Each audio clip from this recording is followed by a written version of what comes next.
Hey there and welcome back to my channel. So Canva isn't just for creating stunning design, it's also a great tool for brainstorming, planning, and collaborating using its interactive whiteboard feature. I even built my vision board for 2025 using this amazing tool. So in this video, I will show you how to use Canva's whiteboard and even share my top tips and tricks along the way.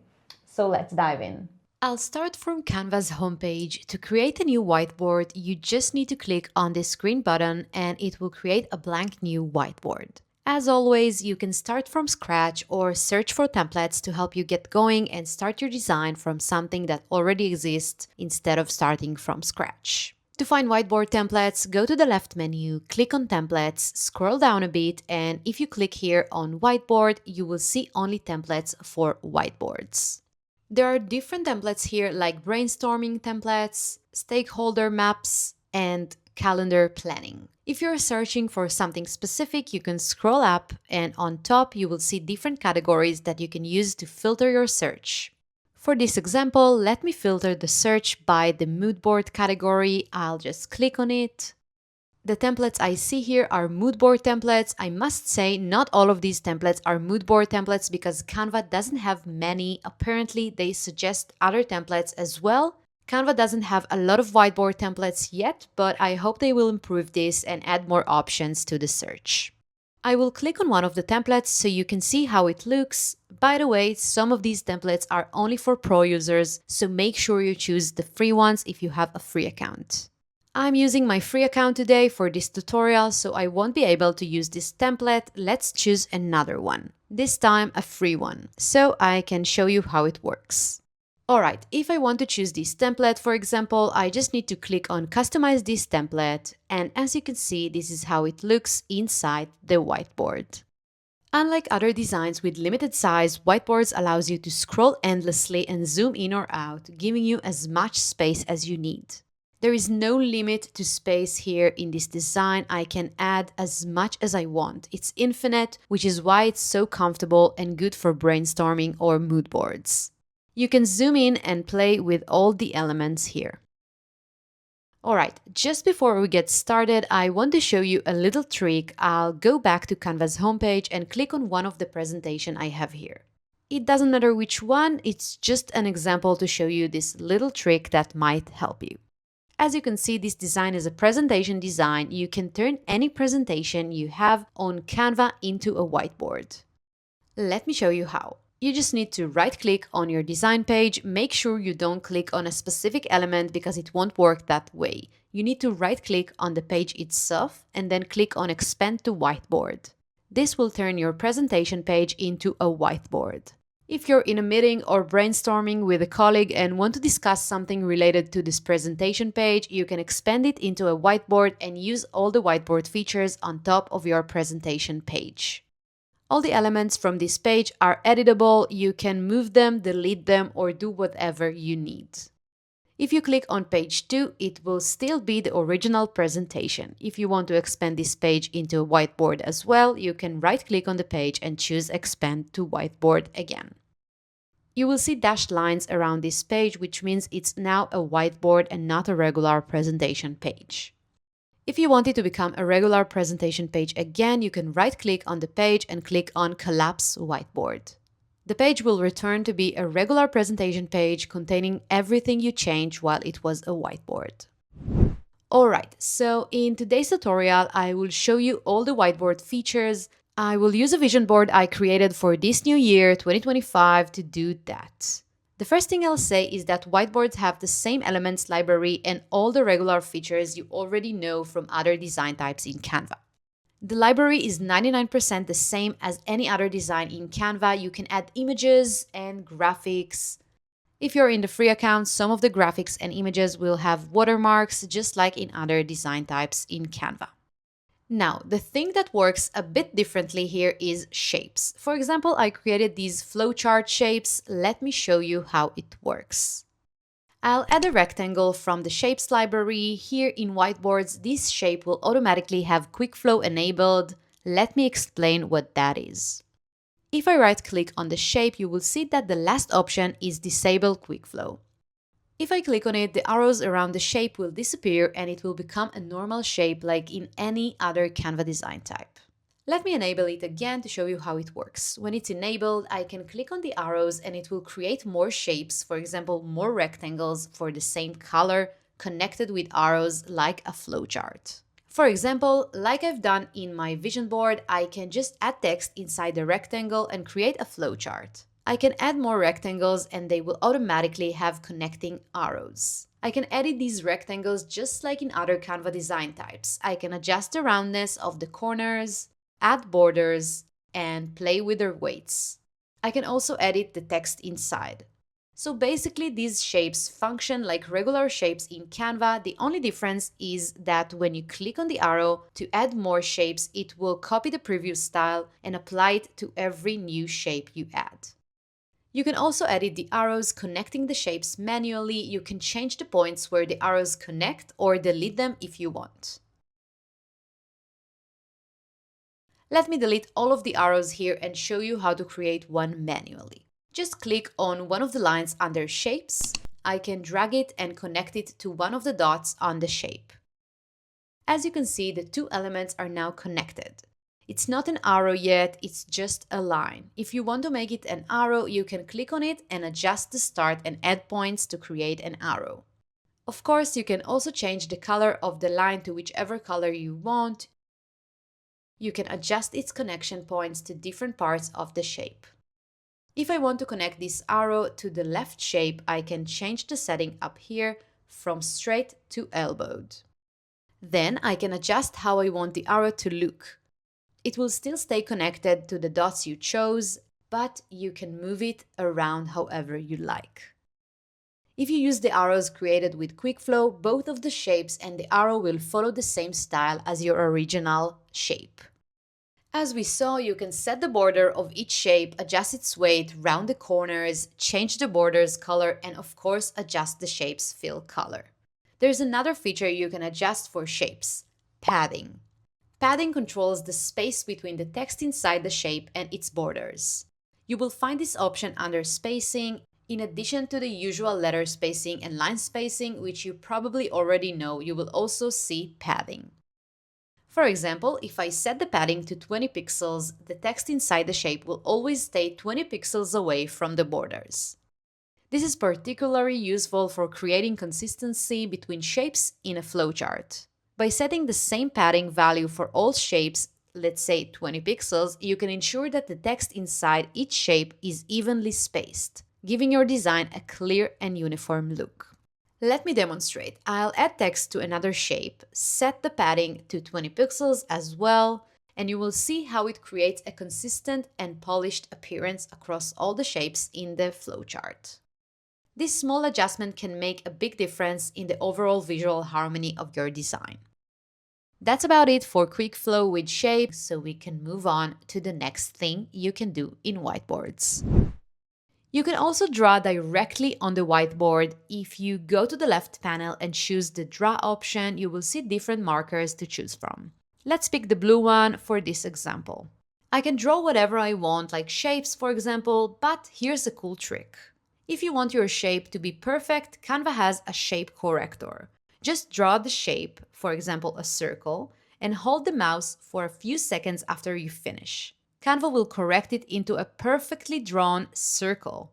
You can do this with any shape. Let's try a triangle. I'll just hold the mouse for 1 or 2 seconds more and voila, perfect. Let's do a square to test it out too. Very nice. And for the last one, I'll draw a heart shape. Let's see if it works. Yes, amazing. If you create a shape using the shape corrector, you can also use it with QuickFlow for a flowchart. You will see the QuickFlow arrows around the shape. I can click on one of the arrows and Canva will add another circle with an arrow that connects them. As you can see, I can move the corrected shape around and treat it like any other shape. This works on any type you draw. As long as you use the shape corrector, you can also use it with QuickFlow to create a flowchart. Of course, you can always right-click on the shape and disable the QuickFlow if you want. QuickFlow creates arrows automatically, but you can delete them if you don't need them. You can also re-enable Quick Flow later to bring the arrows back.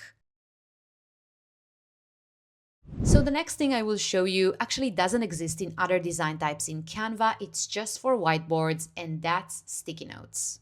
I'll just click See All and you will see these 8 colored sticky notes that you can add to your board. There's no difference between them except the color, and you can change the color after you add them to your board, so don't worry about that. Let's just add one to my board. You can also add them by clicking S on your keyboard. You can write any text you want inside the sticky notes, edit the text style however you like, change the font, the text size, and the text color. And here there's also Quick Flow. Specifically for sticky notes, you can see plus signs instead of arrows because there are no default arrows connecting the sticky notes. But I can just add more sticky notes automatically with the same style. If you want to add arrows that connect the sticky notes, you can do it manually by clicking L on your keyboard.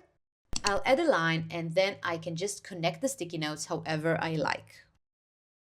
So, as I said, if I use Quick Flow, each sticky note I add will have the same style I set at the beginning. Also here I can disable Quick Flow if I want, and then I won't see the plus signs around the sticky note. If you're using sticky notes for brainstorming with other people, you can choose if you want them to include the name of the person who created it. Just right-click on the sticky note. If it already has a name, you can remove it, or you can right-click again and click Add Your Name to include your name on the sticky note. Let me just delete those and show you a new feature Canva just released for sticky notes. To demonstrate, I created a few sticky notes with to-dos I want to complete for the vision board I created for the new year. I have put them in a pretty organized way, but let's say I created them randomly. Let's just mess them up for a second. Alright, so as I can see on the right, Canva suggests using their new feature, which is Sort, with just a click. I'll just exit it for now and show you how to access it on the menu. I'll select all the sticky notes I created. You can obviously select only part of them if you want, but for this example, I'll select all of them. Then I'll click on Sort up here and I can choose how I want to sort these sticky notes. I can sort them by topic, which is Canva's AI that reads the text I wrote in the sticky notes and decides how to divide them into groups according to their topic. Let's try it out and see how it organizes them. And watch this, now the sticky notes are grouped. Canva even added titles to the groups. Let's check if the AI was correct. The first group is language learning, and it decided to include the sticky notes with the text, find a Portuguese language app or class, and write flashcards for practicing vocabulary. Sounds right, it makes sense. Let's test another category, which is travel planning. It grouped the sticky notes with search for surf schools in Portugal, book accommodations near the beach, and research sunny destinations to visit. Great, that's totally travel planning. Let's check one more, fitness and wellness. It grouped research yoga studios nearby, buy a yoga mat and accessories, and find a walking route for daily steps. Alright, that sounds correct too. Now let's try another sort type. I'll select all the sticky notes, click Sort again, and choose by color. That's the easiest to verify. It clearly sorted them by color. As you can see, the titles from the previous sort are still here, but they are no longer relevant, so I can delete them. And of course, you can rename the new group titles to whatever you want. For me, I'll change one of them to Wellness with a double L, of course. Let's try another sort. I'll select all the sticky notes again, click Sort, and this time I'll sort by name. Because there aren't any names on my sticky notes, it grouped them all under no name. I'll hit Command and C to undo that, and now let's try the last sorting option, which is by reactions. So just before I do that, there are no reactions here yet. Let me quickly show you how to add reactions to sticky notes. Reactions are great when brainstorming with others and wanting to respond to their sticky notes. Just click on the sticky note and at the top you will see a little menu. The first thing you can do here is Magic Write, which is Canva's AI feature to rewriting text. If you're unfamiliar with it, I have another video where I explain everything about it. I'll link it on the screen and in the video description if you want to watch it later. Next, you have the option to comment on the sticky note. You can write whatever you want, tag someone, like I can tag my husband here, and he will get a notification in his Canva account. I can also assign the sticky note to him if we're working on a project together and this note relates to something he needs to do. I can add emojis to the comment or use cute stickers Canva created. If I save the comment, I'll see it on the sticky note and I can also see all comments on this whiteboard on the right side. If it's a task I've already resolved, I can click the check mark and it will disappear. Now let me show you how to add reactions. Just click on the sticky note and you will see reaction options. You can choose a default reaction or click on more reaction to pick any emoji you want. Let's add one here. I can add another one too if I want. So now I've added reaction to the sticky notes. Let me quickly add a few more reactions to others before sorting. Now I'll select all the sticky notes, click sort and choose by reactions. As you can see, Canva sorted the sticky notes by the number of reactions. The first group has 2 reactions, the second has 1 reaction, and the third has no reactions at all. Let's add a reaction to a sticky note in the no reaction group and try sorting again to see what happens. As you can see, it still sorts by the number of reactions, not by the type of reaction or emoji. Now I'll hit Command and Z and delete the reactions by clicking on them. So another quick thing you can do here is to show the timer down here. If you're doing a session and want to set a specific time for it, you can just click on the timer and determine how much time you want it to be. You can also select background music here, which is pretty cute. If you decide to play some music, you can control the volume of it, and here you can minimize the timer if you don't need to see it. Let's just hit play on the timer, and if I minimize it, I'll still see the time here at the bottom. Alright, so another thing you can add to your whiteboard is projects or design you've already created in Canva. If I have a design that's related to the vision board I'm creating, I can go to the left menu, choose projects, and I'll see all the designs I have in Canva. I can click on one of them and see the pages of that design. I can click on Embed Design to add a preview of this design to my whiteboard. An embedded design in Canva allows you to insert one of your existing designs directly into another project. This means the embedded design stays connected to the original. If you make any updates or changes to the original design, they will automatically reflect in the embedded version in real time. However, the embedded design is view-only within the project it's added to. You cannot edit it directly from the whiteboard or wherever it's embedded. Any changes must be made in the original design to update the embedded version. You can view it in full screen as well. Let me delete it and show you how to add an editable design to your whiteboards. If you click on Apply all 5 pages here, it will ask if you want to replace all pages with this template. But that's not what I want here. I just want to add the pages of this design as editable elements in my whiteboard. So I'll click on one of the pages, and as you can see, all the elements from that page are now here on the whiteboard. And they are fully editable. You can move them, delete them, or use them however you want in your whiteboard. You can basically add any page from your Canva designs here. Alright, so now let's go over a few important settings here in the whiteboards. I'll go to File, click on Settings, and the first option is to choose if I want to show the dot grid. Let me just disable this for a moment so you can see. If it's off, there is no dot grid at all, it's just a blank white background. Let me just enable it back. Another thing you can change here is the option to snap elements to the dot grid. Let me show you how this works when it's enabled. I'll quickly add a rectangle for this example. As you can see, when I adjust its edges, it always snaps to the grid and doesn't let me place it between the grid's lines. This helps your elements on the whiteboard stay more organized and better aligned. Let me disable this setting so you can see the difference. Now I can move the rectangle freely without snapping to the grid. I can place it anywhere without the grid affecting it. Another thing you can control in the settings is the option to hide comments. If you want to display this whiteboard without showing the comments, you can click here and all the comments will be hidden. If there is a video on the whiteboard, you can also adjust the default playback quality. If the setting is on auto, it will adjust the quality based on the video itself and likely your internet connection.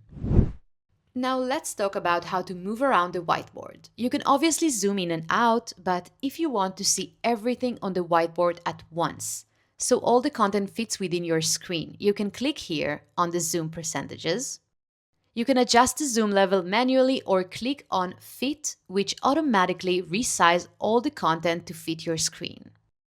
At the bottom, you can see the pages of the design. Just like in other Canva design types, you can create a new page here, but if you don't want to work with multiple pages and prefer to hide this menu, you can click here to disable it.